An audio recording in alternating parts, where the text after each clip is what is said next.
3 erros que impedem a sua escola de música de crescer. Eu sou Tatiana Starling, seja bem-vindo ao nosso podcast Poderosa e Ele.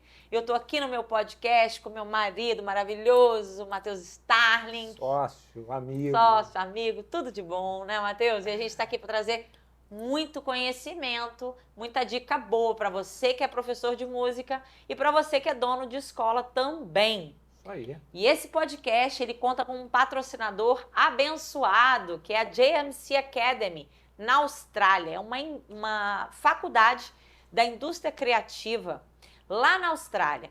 E eles têm cursos na área de música.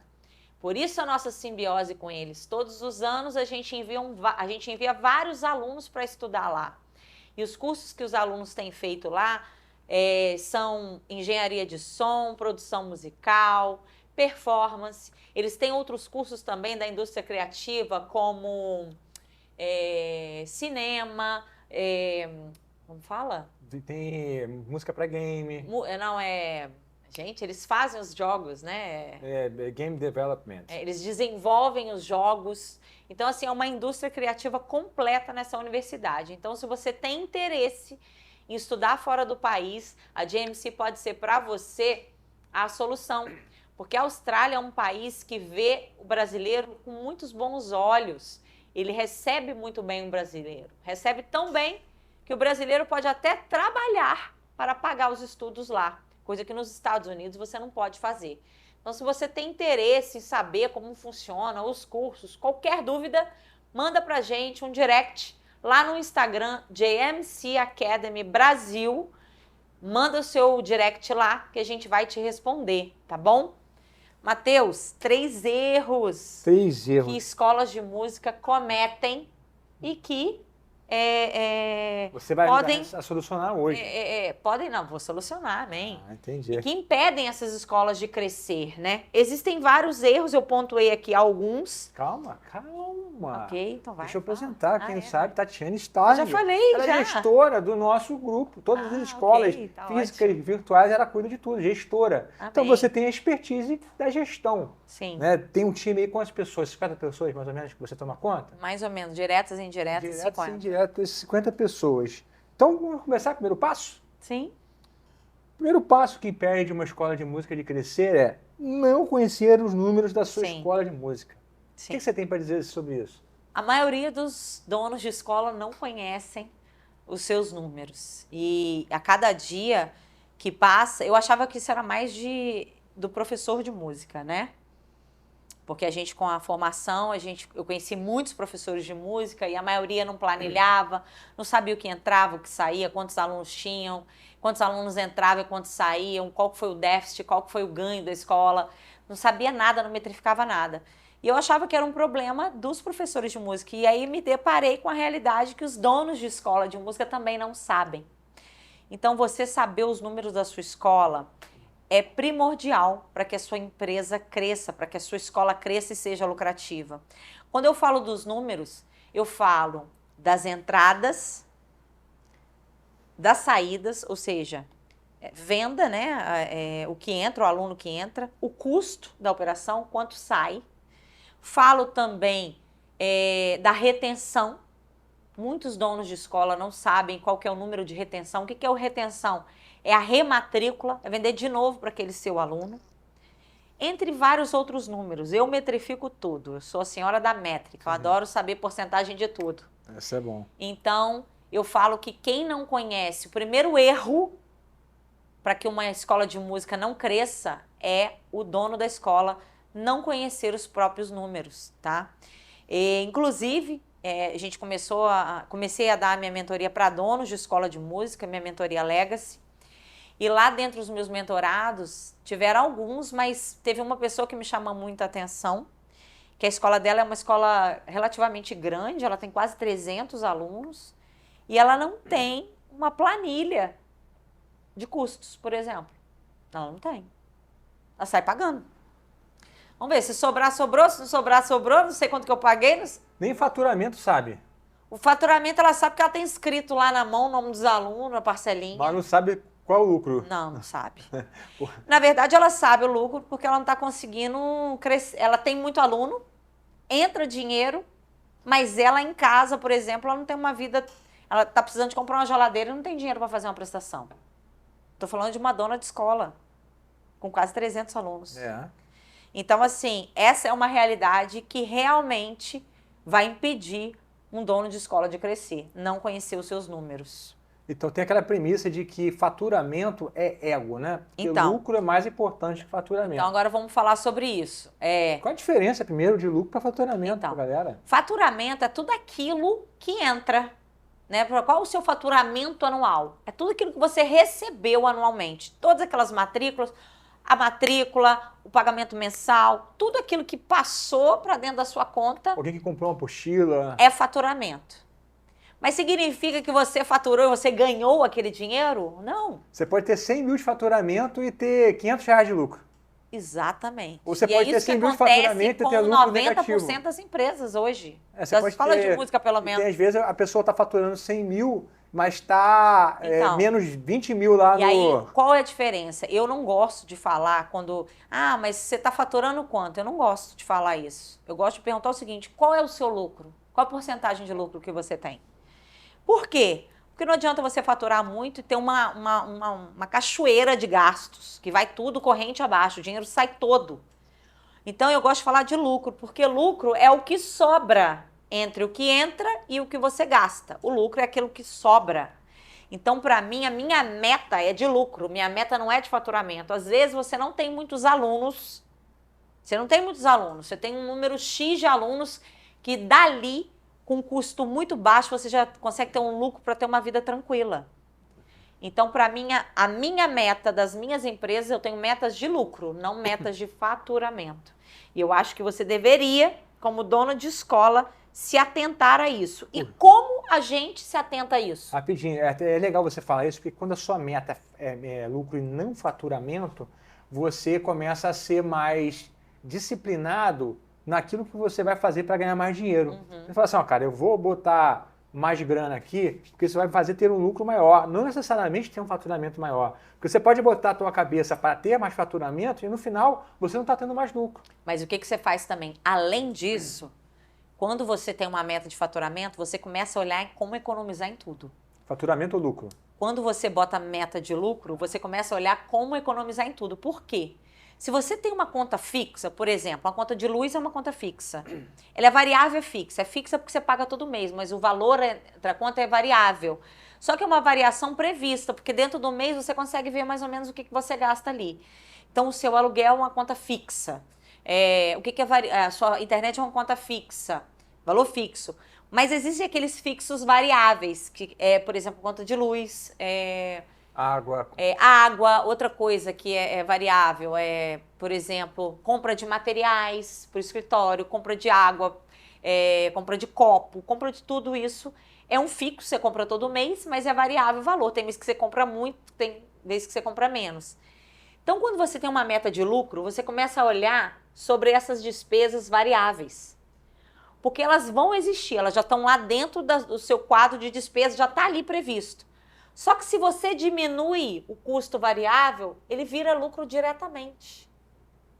Porque R$2 que você economiza, R$10 que você economiza numa conta de luz que já estava prevista para pagar, ela vai diretamente para o lucro. Então, qualquer coisa que você consegue diminuir de despesa, ela vira lucro no seu bolso. Então, o bom da meta de lucro é isso, porque você fica econômico e tem o seu olho ativo em qualquer área da escola. E aí, eu anotei aqui, vou até ler de novo, que era o que eu queria falar isso para você. Como que você consegue ver o seu lucro? É porque você pode, por exemplo, você falou que você contou 2 vezes, eu perdi esse pensamento da outra. Então, vou entrar ali. Eu estou tentando concluir o que você falou antes, só que você não deixou eu falar. Você, por exemplo, cortou R$20 de despesa, 20 de lucro. Você pode aumentar em R$40 o seu faturamento e no final ter R$5 de lucro só. Exatamente, porque se você não cortar alguma despesa, não importa se você aumentou o faturamento, porque às vezes você aumenta um faturamento, mas junto com aquele faturamento, às vezes tem que colocar um professor a mais. Você vendeu uma matrícula a mais, mas os seus professores já estão com os horários lotados, então você vai ter o custo de mais um professor. Então, o seu lucro não vai ser daqueles 40 que entrou, porque você tem um gasto com o professor, então, às vezes, não compensa muito aumentar só o faturamento. O lucro é mais importante. Como você sabe se você está lucrando ou não? Como? Através de uma planilha chamada DRE. Demonstrativo de resultado do exercício. Tá falando igual paulista agora? Paulistano? Fala E, não fala E. Tá paulistano, né? Porque a gente fala DRE. Não, então, eu gosto de falar DRE, mas me chamaram a atenção que tem que falar E, não é E com acento. Porque o E tem acento. A gente é carioca, a gente fala E mesmo. O E tem acento. É uma DRE, demonstrativo resultado do exercício. O que é o exercício? São os meses. Então, você vai fazer uma planilha de janeiro a dezembro. É um demonstrativo do ano. Mas cada mês ali tem que estar estipulado todas as suas despesas, descritas ali, se é custo fixo, variável, blá, blá, blá, blá, vai ter um total. E todas as entradas. E aí, no final, vai ter o resultado líquido do que sobrou. Você é a rainha das planilhas, né? Eu sou a rainha das planilhas. A hora que eu contrato gente fazer planilha e eu invento planilha que as pessoas nunca conheceram. E para ter acesso a essas planilhas aí, o que faz? Para ter acesso às minhas planilhas, entra na nossa formação ou na minha mentoria para donos de escola, porque eu libero para essa galera. Para as planilhas específicas de escola, tem que ser na minha mentoria Legacy. E se você está assistindo aqui, eu devo estar próxima de abrir uma nova turma da mentoria nos próximos 1 mês ou 2. Então, manda mensagem lá no direct do Instagram. Manda mensagem, fala, quero fazer a mentoria da Poderosa Chefona para donos de escola, que a gente vê como que faz para te enviar essas planilhas, tá? Então, através dessa DRE, você consegue ver. Por isso a importância de ter uma planilha onde você consegue ver o seu custo e a sua entrada. Porque ali você vai saber, olha, minha empresa lucrou 20%, ou lucrou 10%, ou 5%, ou então deu prejuízo. Porque ontem, inclusive, na mentoria, eu estava analisando a planilha de entradas e saídas, que o cara não tinha uma DRE. Então, eu montei uma rapidinha ali com o que ele me deu. Falei, cara, ele estava achando que ele estava super no lucro. Ele falou, eu falei, qual que é a lucratividade da sua empresa? Ele falou para mim, 20%. Falei, pô, bom, hein, cara? Tem certeza? Aí ele falou assim, tenho. Aí eu pedi para ver. Eu falei, aqui, por favor, onde que tá? Ele tinha... Vamos supor, 30 mil de custo fixo. Não, tinha 27 mil e pouco de custo fixo e variável, de custo mensal. E de entrada, teve mês que ele tinha 24, tinha mês que ele tinha 30. E eu fiz a conta e falei, cara, você tá no prejuízo, você não tem 20% de lucro, não. Ele ficou apavorado. Falou pra mim hoje que nem dormiu.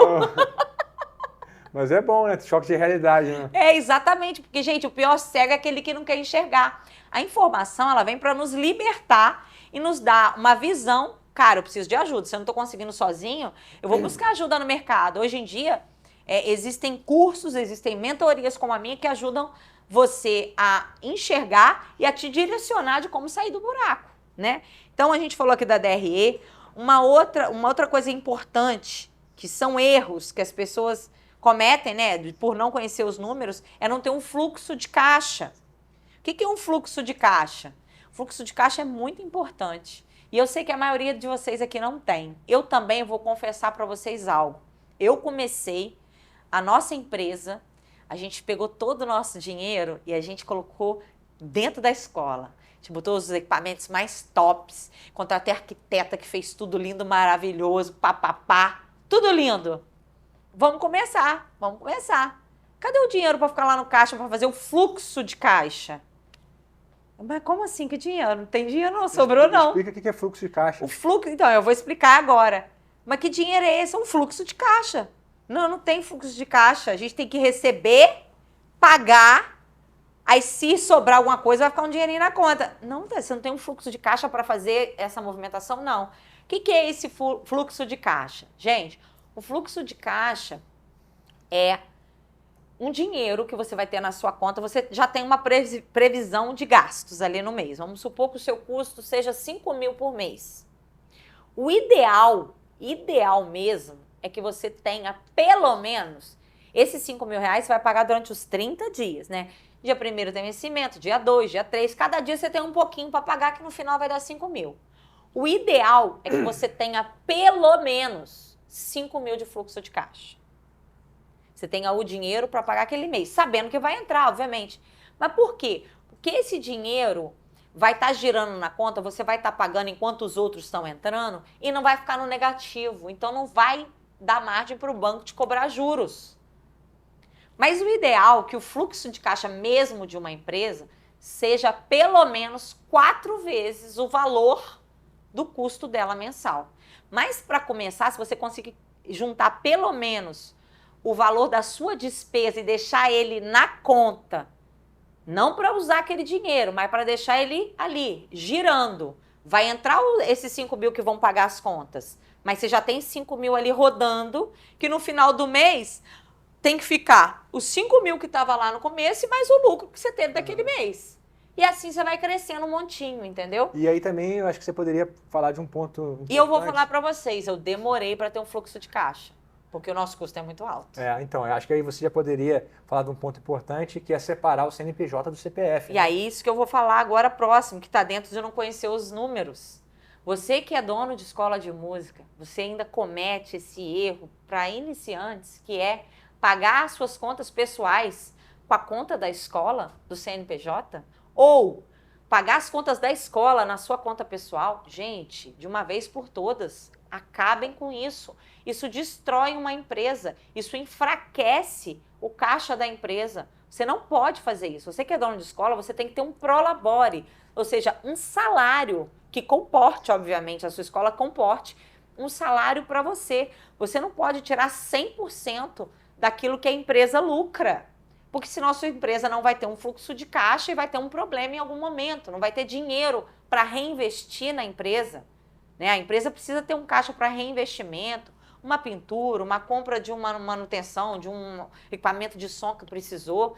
Então, tenha o seu salário, pague as suas contas com o seu salário na sua conta pessoal, não mais com a conta da escola, tá? Isso é um grande erro.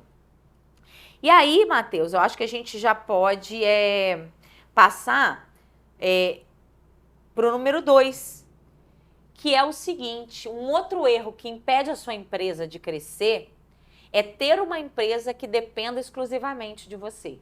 Isso aí é um divisor de águas na vida do empreendedor, né? Divisor de águas. A nossa vida mudou muito, né? Mudou quando muito. eu aprendi sobre isso. Por quê? Quando você tem uma empresa que depende 100% de você, você não tem uma empresa, você tem um emprego. Você está empregada, você está cumprindo hora ali.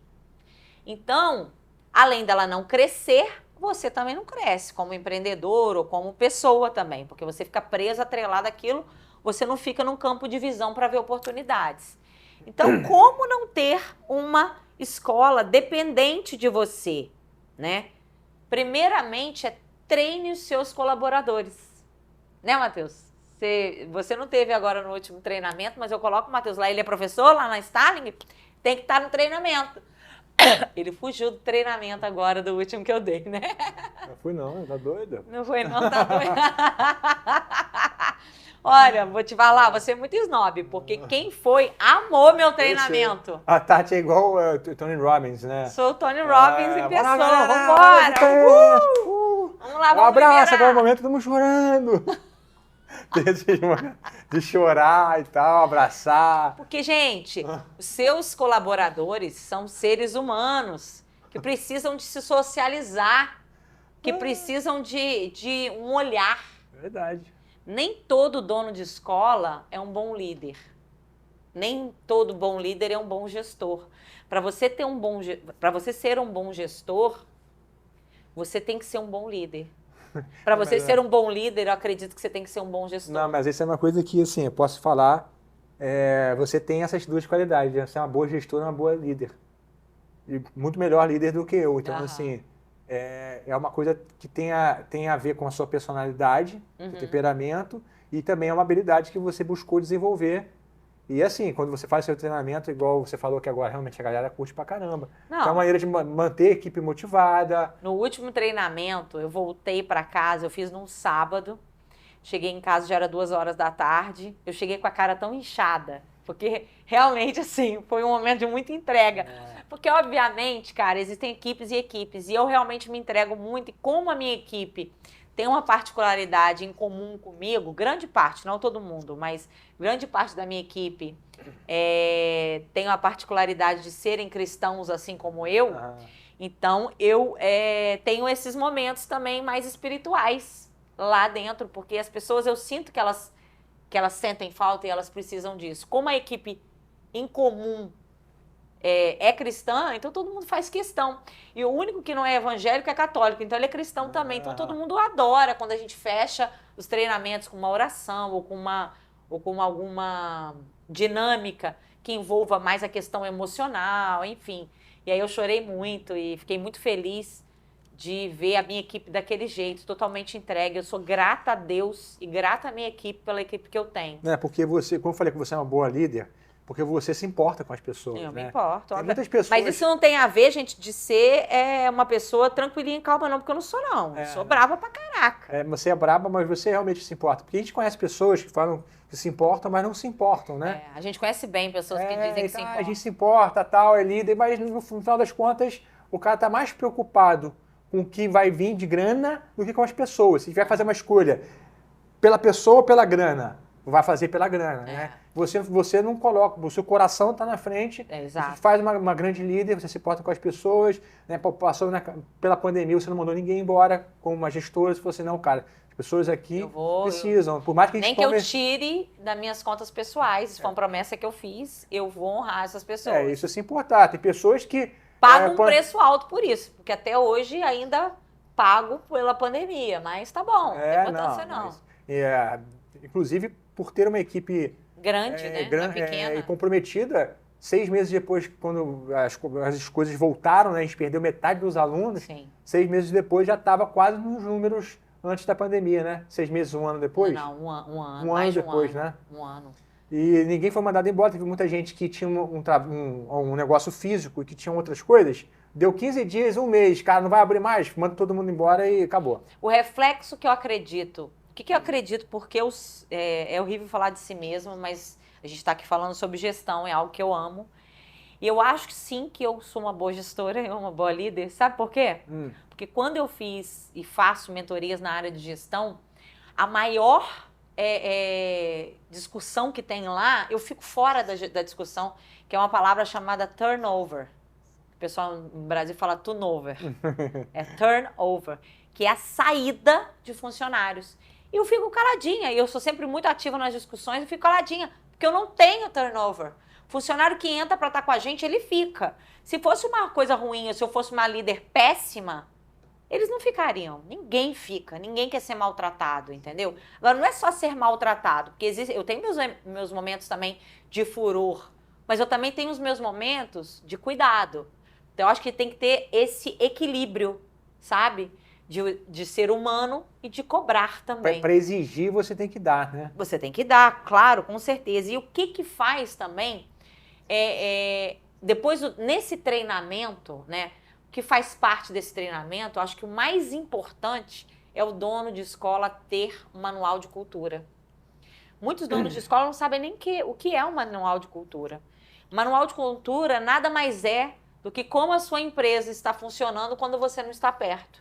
Só que isso de forma escrita, isso de forma vivida, isso de forma treinada. Não está só escrito num papel e colado na parede. No nosso dia a dia, a gente desenvolve isso. No manual de cultura, eu tenho ali a minha missão, a visão, os valores da empresa. Também falo nesse manual de cultura aquilo que a gente fomenta, né, do funcionário para que ele faça, para que ele seja ativado nisso. E também a gente fala daquilo que a gente não tolera. Que se tiver isso ou aquilo, não vai estar com a gente mais. Nesse manual de cultura, é um pouco um manual de conduta junto com a visão da empresa. Mas funciona muito bem, sabe? E eu acho que as empresas, as escolas de música, falham nisso. Eu sou muito pequenininho, não precisa disso. Mas se você já começa um negócio, obviamente com seus primeiros funcionários, e já tem um manual de cultura, quando você vai crescer, você cresce muito mais solidificado, sabe? Muito mais certinho, muito menos propenso a errar. Então, o manual de cultura, ele é muito importante.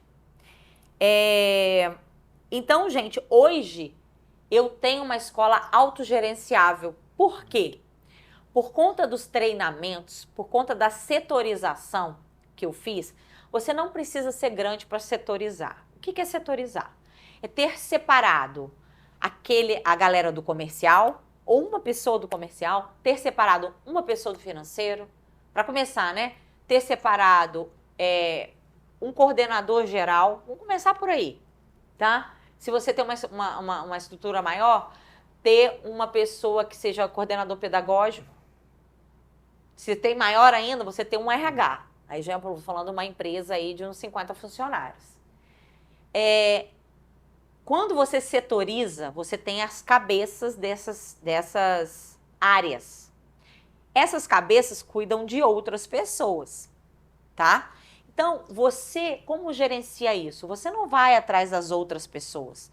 Você gerencia só aquelas ali. Então, fica muito mais fácil você dar atenção a 2, 3 do que dar atenção a 50. E você cobra e coloca metas para eles. E eles vão e colocam metas para o time. Obviamente que o time ele tem um acesso a você também. Mas tem que ser colocar, quando você setoriza, você coloca as responsabilidades de cada um. E isso é muito importante, porque isso vai fazer a sua empresa crescer.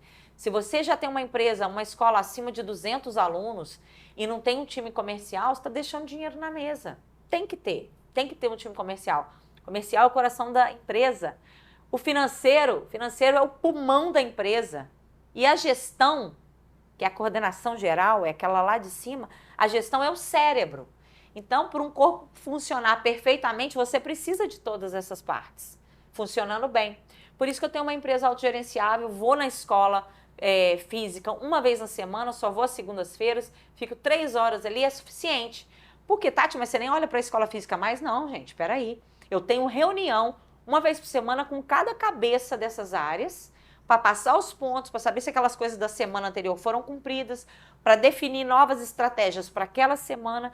Eu tenho um planejamento estratégico de como vai funcionar. Eu passo, eles executam. Eu venho e cobro. Por isso que eu consigo ter uma empresa autogerenciável. Isso não é mágica. Isso tem que ser construído, né? Então, a gente falou aqui dos 3 erros que impedem a escola crescer. 1 foi não conhecer os números. O 2 foi ter uma empresa que depende exclusivamente de você para funcionar. E o 3 é o que a gente vai falar agora. Não treinar os professores. A gente já falou de treino, mas agora falei só eu nesse podcast.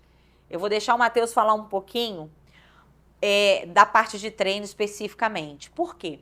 O professor ele tem que ser treinado, porque ele vem com aquele lado da maestria, o lado da técnica apurado, o cara toca bem. Mas às vezes o cara tem esse lado, mas ele às vezes não sabe dar uma boa aula, sabia? Então, quando você acaba de contratar um professor, o ideal é que você coloque ele para passar um tempo com os outros professores que já estão inseridos dentro da sua metodologia, por exemplo. Que treine o professor para dar uma aula experimental. O Matheus mesmo já deu treinamento de aula experimental para os professores da Starlink. Isso é uma coisa, cara, que tem que ser feito sempre, porque as pessoas se acomodam. Não é o professor que se acomoda, as pessoas, no geral, elas se acomodam, né? Estão procurando sempre a zona de conforto. Então, tem que treinar para dar aula experimental, tem que treinar dentro da sua metodologia, tem que treinar o professor para que ele entenda que ele é um vendedor em potencial. Não só depender do time de vendas. Se o professor está ali, ele dá uma boa aula, ele está vendendo para o cliente também. E ele mesmo oferecer, olha, eu dou um outro curso aqui dentro, uma prática de banda, você está tocando super bem, por que você não vai fazer a prática de banda com a gente? Ele vira um potencial vendedor, e aí você, como dono de escola, você bonifica ele porque fez essa venda. Ele vai ficar estimulado, porque ele vai estar ganhando, e ele vai trazer um outro aluno, ele vai trazer um aluno para uma outra matéria de um aluno que já estava lá dentro. Então, o professor precisa ser treinado. Então, se você, que é dono de escola de música e comete esses 3 erros, está na hora de rever o seu negócio. Porque ele está bem próximo de quebrar ou de não crescer mais e continuar do tamanho que está. Né, Matheus? É isso, né? Nossa, falamos bastante, né? Quando você não fala, você fica cansado, né? Não, eu tô aqui. Sendo que os podcasts, a maioria deles, eu é que não falo. Tô admirando a fluência da Poderosa Chefona aqui. Gente, então, para você que é dono de escola de música e que assistiu esse podcast aqui, que eu falei dos 3 erros que impedem uma escola de música crescer, se você sofre com esses 3 erros e você tem interesse em fazer uma mentoria, entender como que a sua empresa pode ser lucrativa, a sua escola de música pode ser lucrativa, vem estar comigo na minha mentoria. Ela está fechada agora, mas daqui a gente vai ter uma lista de espera para a próxima. Você pode deixar o seu nome, pode entrar em contato com a gente via direct, falar, eu quero fazer a mentoria da Poderosa Chefona, porque lá na minha mentoria eu vou te ensinar os 5 pilares de uma empresa lucrativa, de uma escola de música lucrativa, tá bom? Um abraço, que Deus te abençoe, até mais. Tchau, tchau.